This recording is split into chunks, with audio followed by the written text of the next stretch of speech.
الحمد لله رب العالمين والعاقبة للمتقين والصلاة والسلام على أشرف الأنبياء والمرسلين وعلى آله وأصحابه ومن تبعه بإحسان إلى يوم الدين.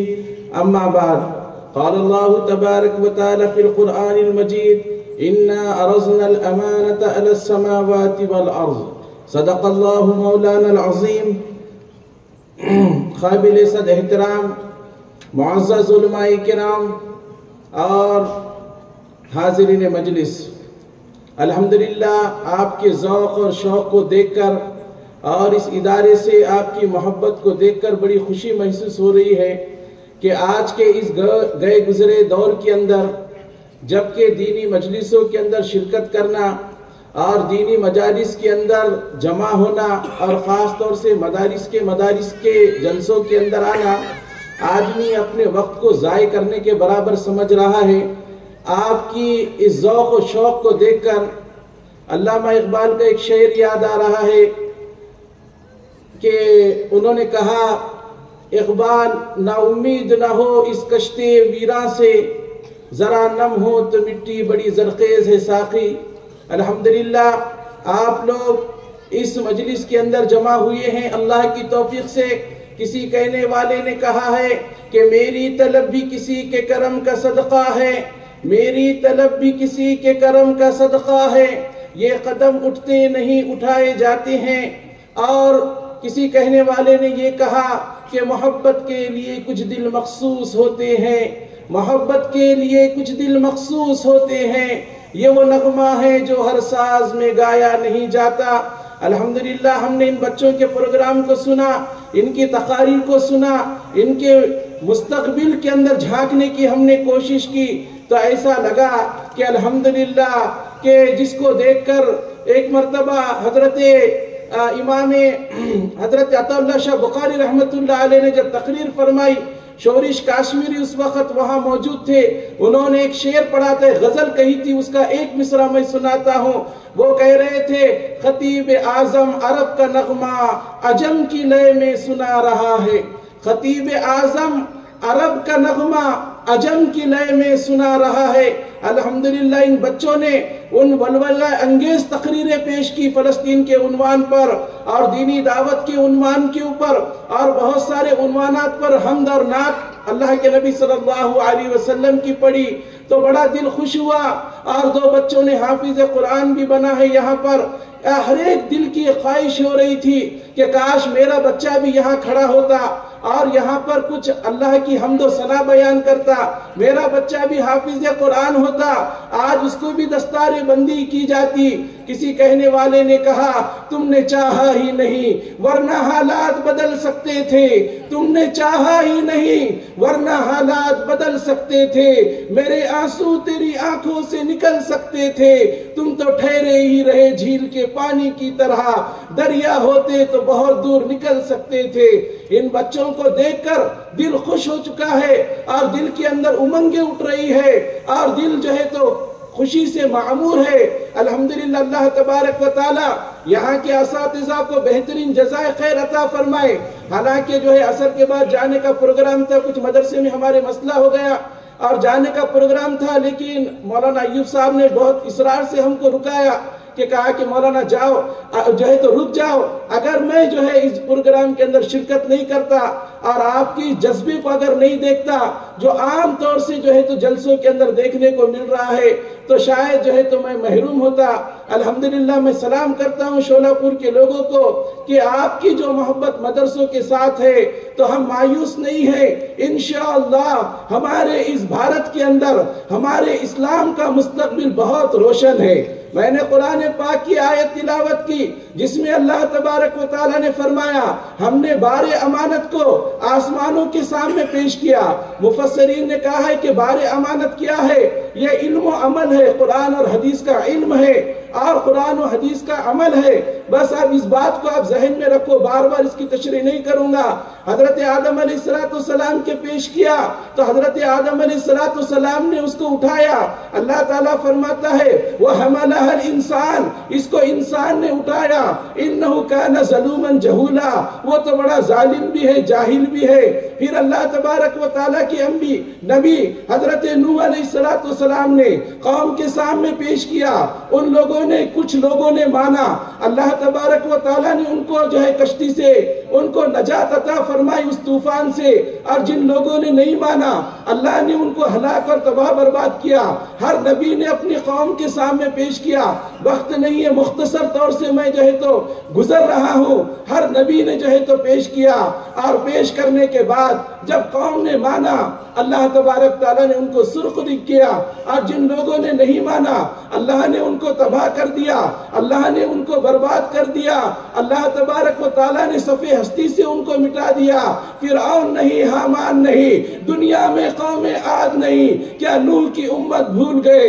کیا جو لوط کی امت بھول گئے؟ کیا نوح کا طوفان یاد نہیں؟ سب کو اللہ نے ختم کر دیا، سب کو اللہ نے غارت کر دیا۔ آخر کے اندر اللہ تبارک و تعالیٰ نے ہمارے آقا جناب محمد رسول اللہ صلی اللہ علیہ وسلم کے اوپر غار ہرا کے اندر اس بار امانت کو پیش کیا۔ اتر کر ہرا سے سوئے قوم آیا اور ایک نسخہ کیمیا ساتھ لایا۔ حضرت محمد صلی اللہ علیہ وسلم نے عرب کی اس زمین کے اوپر اور مکہ کی اس دھرتی کے اوپر اس اللہ کے پیغام کو پیش کیا۔ قوم نے نہیں مانا، اللہ تعالیٰ کی طرف سے حکم ہوا اب تم کو ہجرت کرنا ہے۔ اللہ کے نبی صلی اللہ علیہ وسلم ہجرت کر کے حبشہ مدینہ پہنچے، اور مدینہ پہنچنے کے بعد جب وہاں کے لوگوں نے اس کو تسلیم کر لیا اور اس کو گلے سے لگایا، اللہ نے پورے عالم کے اندر وہاں سے اسلام کی پھیلنے کی شکلیں اور صورتیں پیدا کر دی۔ اس کے بعد حضرت عثمان رضی اللہ تعالیٰ عنہ کی شہادت ہوتی ہے۔ اس کے بعد جب بلوائیوں کا غلبہ ہوا، حضرت علی کرم اللہ وجہہ آخری خلیفہ، چوتھے خلیفہ وہاں سے نکلے اور انہوں نے اپنا مسکن بنایا کوفہ اور بغداد کو۔ کوفہ کو جو ہے تو اپنا مسکن بنایا اور بصرہ کو اپنا مسکن بنایا۔ وہاں سے اللہ کا دین پھیلا، اور اللہ کا دین کس طرح پھیلا کہ وہاں پر بڑے بڑے جلیل القدر علماء کرام پیدا ہوئے۔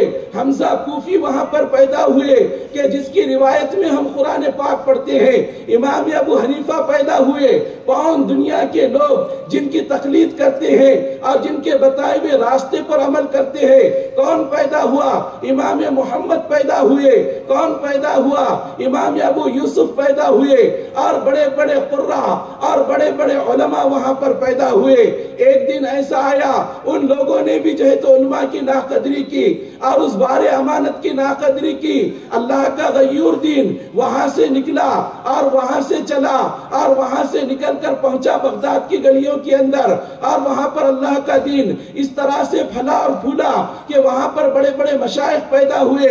وہاں پر کون پیدا ہوئے؟ خطیب بغدادی پیدا ہوئے، شیخ عبد القادر جیلانی پیدا ہوئے، ابو الحسن اشعری پیدا ہوئے، ابو منصور ماتریدی پیدا ہوئے۔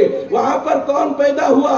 امام غازی اور امام رازی پیدا ہوئے، امام غزالی پیدا ہوئے۔ جامعہ نظامیہ قائم کیا گیا، اتنا بڑا دارالعلوم، اتنا بڑا مدرسہ وہاں پر قائم ہوا، اور وہاں کے فارغین پورے عالم کے اندر پھیلے، اور انہوں نے اللہ کے کلمے کو بلند کیا، اور اللہ کا کلمہ پورے عالم کے اندر پھیلنے لگا۔ لیکن بغداد کے لوگوں نے جب ناقدری کی، اور اس طرح ناقدری کی کہ علماء کو حقیر سمجھنے لگے، مدارس کو حقیر سمجھنے لگے، اور علماء کی توہین کرنے لگے، اللہ تبارک و تعالیٰ نے اپنے غیور دین کو اور اس بار امانت کو وہاں سے اٹھا لیا، اور وہ دین پہنچا اسپین کے اندر اور غرناطہ کے اندر، اور اس شان کے ساتھ پہنچا کہ تاریخ ابن زیاد رحمت اللہ علیہ 16 سال کا ایک نوجوان بچہ ہے، اور 16 سال کی عمر میں وہ نوجوان بچہ پہنچتا ہے، اور پہنچنے کے بعد اپنے فوجیوں سے کہتا ہے یہ کشتیوں کو جلا دو جس کشتیوں پر تم سوار ہو کر آئے ہو۔ انہوں نے پوچھا کہ واپس جانے کا پھر کیا راستہ ہے؟ کہا کہ اب واپس جانے کا کوئی راستہ نہیں ہے، یا تو تم شہید ہوں گے، جنت کے مالک بنو گے، گے، حور و غلمان تمہاری خدمت کریں گے، یا تم جو ہے تو فاتح ہوں گے اور اس بر اعظم کے تم حکمراں بنو گے۔ علامہ اقبال نے کہا جلا ڈالی تھی تم نے کشتیاں اندلس کے ساحل پر، مسلمان پھر تیری تاریخ دہرانے کا وقت آیا۔ چلے تھے 313 جہاں سے تم مسلمان ہو، انہی ماضی کی راہوں پر پلٹ جانے کا وقت آیا۔ اٹھو صلاح الدین ایوبی کے فرزندوں کہ اسی غازی کے افسانے دہرانے کا وقت آیا۔ میرے بھائیوں کہ جب وہاں پر جو دین پھیلا اور کیسے پھیلا، وہاں پر بڑی بڑی کتابیں لکھی گئی اور وہاں پر غرناطہ کے اندر بڑا دارالعلوم قائم کیا گیا، وہاں پر بڑے بڑے علماء کرام اور بڑے بڑے مشائخ پیدا ہوئے۔ کون پیدا ہوئے؟ ابن العربی پیدا ہوئے، ابن الرشد پیدا ہوئے، البیرونی پیدا ہوئے، اور جو ہے تو تفسیر کی کتاب تفسیر قرطبہ لکھی گئی کہ وہ تفسیر کی کتاب ہے کہ جس طرح کوئی عالم اور کوئی محدث بخاری پڑھے بغیر محدث نہیں بن سکتا، اسی طرح کوئی مفسر تفسیر قرطبی پڑھے بغیر مفسر نہیں بن سکتا۔ وہ کتاب وہاں پر لکھی گئی، لیکن جب وہ لوگ تیتر بازی کے اندر اور بٹیر بازی کے اندر لگ گئے اور عبث اور بیکار کاموں کے اندر لگ گئے اور پھر علماء کی توہین کرنے لگے، مدارس کی توہین کرنے لگے اور یہ سمجھنے لگے کہ مدارس کیا ہے، انہوں نے ہم کو کیا دیا اور ان کا کیا مقام و مرتبہ ہے، پھر کیا ہوا؟ اللہ تبارک و تعالیٰ نے وہاں سے بھی اٹھا لیا۔ آج کیا حال ہے وہاں قرطبہ کا؟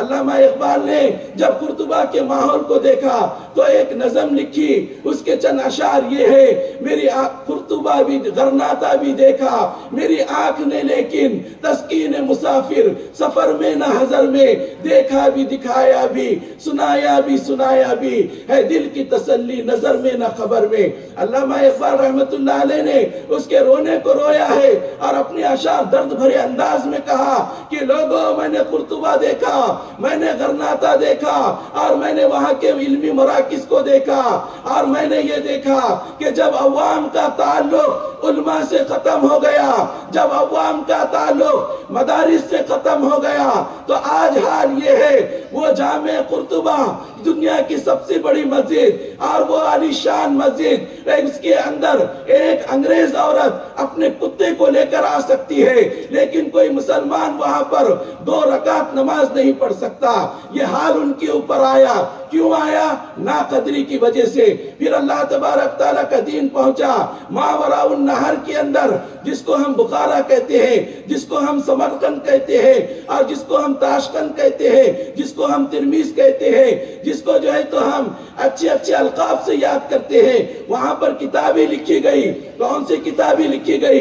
امام بخاری نے بخاری لکھی، مسلم شریف وہاں پر لکھی گئی، وہاں پر ابن ماجہ لکھی گئی، وہاں پر ترمذی لکھی گئی، وہاں پر جو ہے ہدایہ لکھی گئی، اور بڑی بڑی فقہ کی کتابیں لکھی گئی، اور بڑی بڑی حدیث کی کتابیں لکھی گئی کہ جس کو پڑھے بغیر کوئی مفتی نہیں بن سکتا، کوئی عالم نہیں بن سکتا، کوئی محدث نہیں بن سکتا۔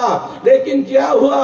جب ان لوگوں نے بھی مدارس سے لا تعلق ہو گئے، علماء کی توہین کرنے لگے اور یہ سمجھنے لگے کہ یہ ہمارے پیسے بیکار جا رہے ہیں، اور یہ جو مدارس نے ہم کو کیا دیا، جب توہین ہونے لگی، اللہ تبارک و تعالیٰ نے وہاں سے بھی اٹھا لیا۔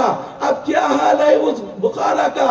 ایک بہت بڑے عالم کے بیان میں نے سنا کہ کہتے ہیں کہ میں جو ہے تو وہاں پر پہنچا بخارا کے اندر، ایک ہوٹل میں میں رکا ہوا تھا، تو میں نے صبح کے اندر شیشے کے جو پردے تھے اس کو ہٹایا، دیکھوں کہ ماحول کیا ہے، تو میں نے باہر کا نظارہ کیا تو وہاں پر قبرستان تھا، اور قبرستان کے اندر میں نے دیکھا کہ کچھ لوگ جو ہے تو قبر کے ارد گرد تھے۔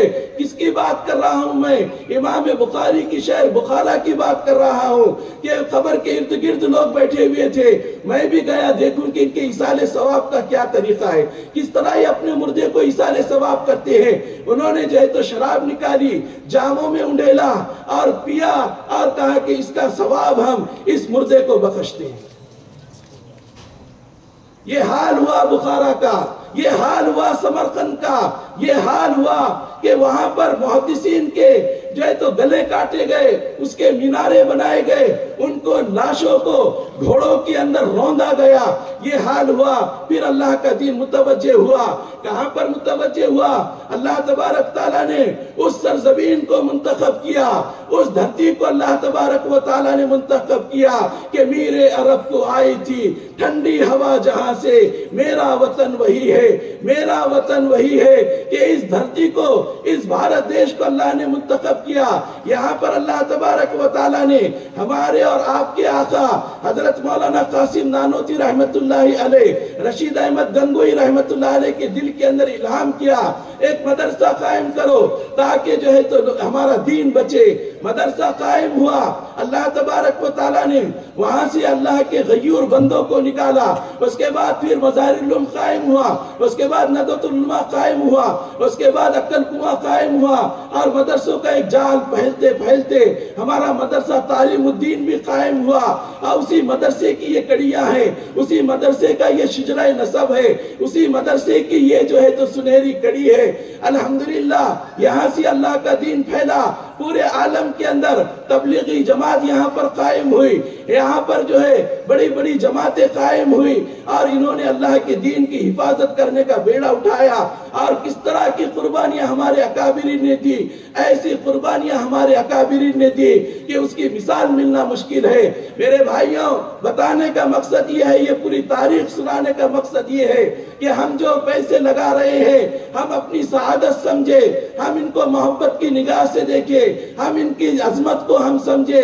یہ علماء کیا ہیں، ان کی عظمت کو ہم سمجھے۔ مولانا حافظ عبدالجبار صاحب سے ایک تذکرہ ہو رہا تھا، ایک بات کے اندر مذاکرہ ہو رہا تھا، ایک ذہن کے اندر بات ابھی اللہ تبارک تعالیٰ نے ڈالا کہ دیکھو ایک کتا ہوتا ہے، کتا سمجھتا نا، کتے نے اگر کسی برتن میں منہ ڈال دیا کتنی مرتبہ دھونا ہے اس کو؟ 7 مرتبہ دھونا ہے، اور 7 مرتبہ دھونے سے بھی پاک نہیں ہوتا، ایک مرتبہ مٹی سے دھونا ضروری ہے۔ 7 مرتبہ جب ہم دھوئیں گے تب وہ پاک ہوگا۔ علماء کرام موجود ہے، ایک کتا ہوتا ہے کلب معلم، سکھایا ہوا کتا، اگر وہ کسی کو جو ہے تو جانور کو پکڑے تو اس کا جھوٹا کھانا جائز ہے۔ وہ ان پڑھ کتا ہے، وہ اگر منہ ڈال دے 7 مرتبہ دھونا ضروری ہے، اور یہ پڑھا لکھا کتا ہے، اگر اس کا جھوٹا بھی اگر ہو تو اس کا کھانا جائز ہے۔ صحیح ہے نہیں بھائی؟ یہ مثال ہے کہ دیکھو علم کی کیا اہمیت ہے۔ یہ حامل شریعت ہیں جو مانند پیمبر ہے، اس دریا کا کیا عالم ہوگا جس کے یہ قطرے سمندر ہے۔ میرے بھائیوں، آج دنیا کے اندر اور خاص طور سے ہمارے ملک کے اندر ان مدارس کو ختم کرنے کی جو ہے تو سازشیں کی جا رہی ہے، ان مدارس کے وجود کو ختم کرنے کے لیے کوششیں کی جا رہی ہے۔ مدارس کو ختم کرنے کی تو کیا، اسلام، دین اسلام کو مٹانے کی سازشیں 3 مرتبہ ہوئی ہے اس ملک کے اندر، 1 مرتبہ اکبر کے دور کے اندر، اور 2 مرتبہ ہماری اس مہاراشٹر سے ہوئی ہے۔ 1 مرتبہ جو ہے تو مراٹھوں کا غلبہ ہوا اور انہوں نے اسلام کو ختم کرنے کی کوشش کی، اللہ نے پھر بچایا۔ اب تیسری مرتبہ جو ہے تو پھر جو ہے تو یہاں سے ہوا چل رہی ہے کہ مدارس کو ختم کیا جائے، اسلام کو ختم کیا جائے۔ تم یوں ہی سمجھنا کہ فنا میرے لیے ہے، پر غیب سے سامان بقا میرے لیے ہے۔ اس ابر سیاہ پر تو فدا ہے سبھی مہکش، پر آج کی گھنگور گھٹا میرے لیے ہے۔ توحید تو یہ ہے کہ خدا حشر میں کہہ دے بندہ دو عالم سے خفا میرے لیے ہے۔ اور کیا بات ہے کہ ہستی مٹتی نہیں ہماری، صدیوں رہا ہے دشمن دور زماں ہمارا، یونان و مصر و روما سب مٹ گئے جہاں سے، مگر باقی ہے اب تک نام و نشاں ہمارا۔ توحید کی امانت سینوں میں ہے ہمارے، آسان نہیں مٹانا نام و نشاں ہمارا۔ میرے بھائیوں، یہ کوئی آسان بات نہیں ہے کہ یہ ہم کو ختم کر دیا جائے، ان مدارس کو ختم کیا جائے۔ اسلام قیامت تک کے لیے ہے، قرآن قیامت تک کے لیے ہے۔ اللہ تبارک و تعالیٰ نے فرمایا ہے اِنَّا نَحْنُ نَزَّلْنَا الذِّكْرَ وَإِنَّا لَهُ لَحَافِظُونَ۔ لوگوں سن لو کان کھول کے، ہم نے قرآن کو نازل کیا، ہم اس کی حفاظت کریں گے. صرف قرآن کی حفاظت نہیں ہوگی، حافظ قرآن کی بھی حفاظت ہوگی، مفسر قرآن کی بھی حفاظت ہوگی، اور محدثین کی بھی حفاظت ہوگی، اور جس جگہ پر قرآن پاک پڑھایا جاتا ہے اس کی بھی حفاظت ہوگی. اور اللہ تبارک و تعالی ہر ایک کی حفاظت کرے گا جو قرآن سے وابستہ ہو جائے، جو قرآن پاک کو اپنے سینے سے لگا دے، اور جو قرآن پاک کو اپنے سے جو ہے بٹھا لے. اور مایوس، جیسا وہ بچے نے جو نعت پڑھ رہا تھا ماشاءاللہ، کہ مایوس مت ہو، مایوس مت ہو، اللہ کی طاقت بہت بڑی ہے. یہ عظمت باطل دھوکہ ہے، یہ کثرت کافر کچھ بھی نہیں، مٹی کے کھلونے ہیں سارے، یہ کفر کا لشکر کچھ بھی نہیں. اللہ سے ڈرنے والوں کو طاقت سے ڈرانا مشکل ہے. خوف خدا دل میں اگر، پھر قیصر و کسریٰ کچھ بھی نہیں. میرے بھائیوں، یہ بڑی بڑی طاقتیں ہمارے قدموں کے نیچے ہوں گی. اگر ہم نے یہ سمجھا کہ یہ بڑی بڑی طاقتوں کے اندر کوئی طاقت ہے، اگر ہم نے یہ سمجھا یہ بڑی بڑی طاقتیں ہم کو مٹا دیں گی، تو خدا کی قسم ہم ایمان والے نہیں ہو سکتے. ہمارا تو یقین یہ ہے کہ سب سے بڑی طاقت اللہ کی طاقت ہے. کس کی طاقت ہے؟ اللہ کی طاقت ہے. سب سے بڑی طاقت اللہ کی طاقت ہے. وہ جو چاہتا ہے وہ کرتا ہے. ارے ہمارا تو جواب یہ ہونا تھا، ہمارا جواب تو غزوہ احد کے اندر جب جو ہے تو ابو سفیان نے کہا لنا عزا ولا عزا لکم، ہمارے پاس تو عزت دینے والا دیوتا ہے، ہمارے پاس تو طاقت کا دیوتا ہے. تو اس وقت حضرت عمر فاروق نے کہا تھا اللہ مولانا ولا مولا لکم. لوگو، اللہ ہمارا مولا ہے، ہمارا کارساز ہے، ہماری بگڑی بنانے والا اللہ ہے، عزت دینے والا اللہ ہے. یہ لات اور عزا کیا کر سکتے ہیں؟ اٹھ شیر مجاہد ہوش میں آ، تعمیر خلافت پیدا کر. کیوں فرقے فرقے ہوتا ہے؟ اب ایک جماعت کو پیدا کر تو بھی ترقی دنیا میں. اسباب تجارت پیدا کر، قارون کی دولت ٹھکرا دے، عثمان کی دولت پیدا کر. اسلام کا نام کیوں لیتا ہے؟ کفار سے پھر کیوں ڈرتا ہے؟ یا تو اسلام کا نام نہ لے، یا شوق شہادت پیدا کر اور دل سے یہ کہہ کر آ، گھبرائے نہیں، حالات بدلنے والے ہیں. جو کانٹے بن کر آئے تھے وہ لمحے ٹلنے والے ہیں. طوفانوں میں وہ جرأت کہاں جذبات ہمارے روک سکے، جتنا ہمیں تم دباؤ گے ہم اور مچلنے والے ہیں. وآخر دعوانا الحمدللہ.